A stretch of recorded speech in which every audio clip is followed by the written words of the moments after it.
Bantah settingan, Shelin Evangelista akui hubungan dengan Marcel saling menyayangi, one and only.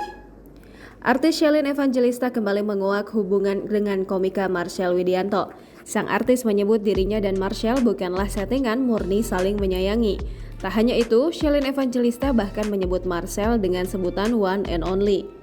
Sebuah fakta kembali terkuak kala berbincang dengan Ratu Rizky Nabila melalui kanal Istri-Istri Bahagia yang tayang 17 Mei 2022. Awalnya, Ratu Rizky Nabila mengaku ingin belajar pada Shelin Evangelista soal rumah tangga. Sayangnya, Shelin merasa tidak pantas. Lantas, Ratu Rizky Nabila menyentil soal Marcel.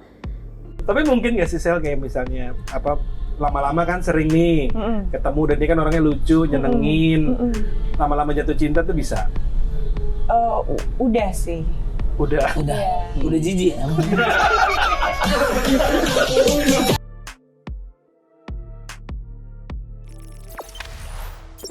Jangan lupa subscribe, share, komen, dan like ya.